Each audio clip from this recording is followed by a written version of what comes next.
កសង្គ្រោះជាតិលោកសំរងស៊ីអំពីវិនិយោគឲ្យគណៈបកប្រជាជនកម្ពុជាបញ្ឈប់ប្រើប្រាស់តុលាការចាប់ចងសមាជិករបស់ខ្លួនមេដឹកនាំបកប្រឆាំងរូបនេះក៏បានស្នើឲ្យគោរពស្មារតីនៃការចរចាបញ្ចប់វិបត្តិនយោបាយកាលពីថ្ងៃទី22ខែកក្កដាដែលមេដឹកនាំគណៈបកប្រជាជនកម្ពុជាសន្យាថានឹងបញ្ចប់សំណុំរឿងតុលាការពាក់ព័ន្ធនឹងសមាជិករបស់ខ្លួនដែលជាប់ឃុំនិងនៅក្រៅឃុំនោះលោកទីនហ្សាការីយ៉ាមានសេចក្តីរាយការណ៍ប្រធានគណៈបកសង្គ្រោះជាតិលោកសំរងស៊ីប្រមានថាបើសិនជាសមាជិកគណៈបកសង្គ្រោះជាតិនៅតែបន្តជាប់គុកនិងទទួលរងការចេញដីកាចាប់ខ្លួនពីតុលាការជាបន្តបន្ទាប់ទៀតគឺវិបត្តិនយោបាយមិនទាន់បញ្ចប់ទេលោកសំរងស៊ីថ្លែងប្រាប់អ្នកសារព័ត៌មាននៅពេលចុះជួបអ្នករងគ្រោះដីធ្លីឡពីងនៅសហគមន៍បឹងកក់នៅថ្ងៃទី14សីហាថាលោកបាននិយាយជាមួយលោកហ៊ុនសែនរួចហើយថាសូមបញ្ឈប់ការប្រើប្រាស់តុលាការដើម្បីចាប់ខ្លួនសមាជិកគណៈបកសង្គ្រោះជាតិទៀតនៅពេលវិបត្តិនយោបាយបានបញ្ចប់ហើយនោះយ៉ាងនេះក្តីលោកសំរងស៊ីអះអាងថាលោកនឹងព្យាយាមដោះស្រាយដើម្បីបញ្ចប់ការចាប់ចងសមាជិករបស់លោកពីតុលាការខ្ញុំបានបញ្ជាក់ហើយណានៅរដ្ឋសភា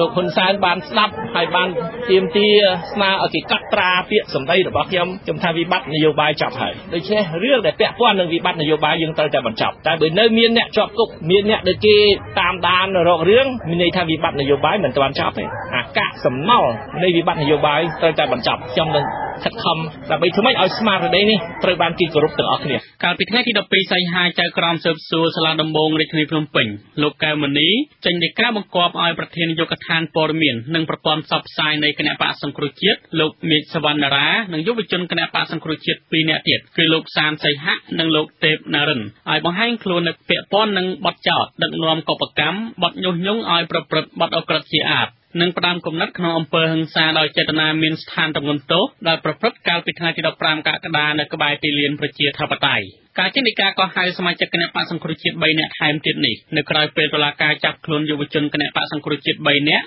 កាលពីថ្ងៃទី2សីហាយកទៅឃុំខ្លួននៅពន្ធនាគារព្រៃសរមកទល់ពេលនេះមិនទាន់ដោះលែងនៅឡើយវិទ្យុអាស៊ីសេរីមិនអាចតាក់ទងតំណាងគណៈបកប្រជាជនកម្ពុជាលោកព្រំសុខា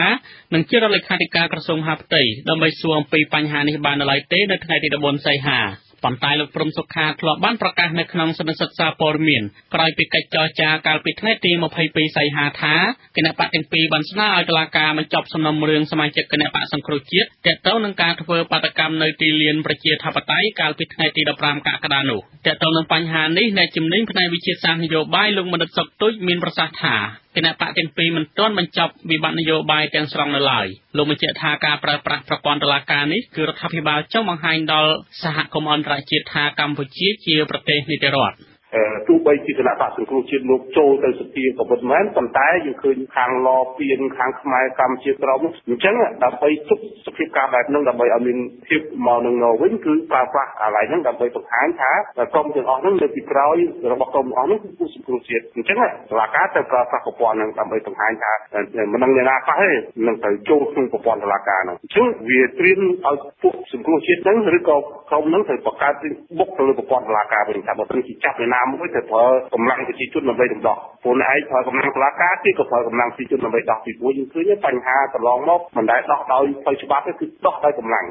គណៈបកជាប់ឆ្នាំទាំងពីរក្រោយពីបានបញ្ចប់វិបត្តិនយោបាយកាលពីថ្ងៃទី22កក្កដានោះបានរៀបចំបទបញ្ជាផ្ទៃក្នុងរដ្ឋសភានិងសភាបានអនុម័តបញ្ជូនទៅក្រមរក្សាធម្មនុញ្ញហើយនៅថ្ងៃទី14សីហានេះក្រមរក្សាធម្មនុញ្ញក៏បានឯកភាពទៅលើការកែបទបញ្ជាផ្ទៃក្នុងនៃរដ្ឋសភាត្រង់មាត្រា6ថ្មី2ដើម្បីរៀបចំបំបែកគណៈកម្មការក្រសួងមហាផ្ទៃឲ្យទៅជាគណៈកម្មការទី10ជាគណៈកម្មការបោះសម្អាតនិងប្រឆាំងអំពើពុករលួយអ្នកនាំពាក្យគណៈបកសង្គ្រោះជាតិលោកយ៉ែមពុញរិទ្ធមានប្រសាសន៍ថា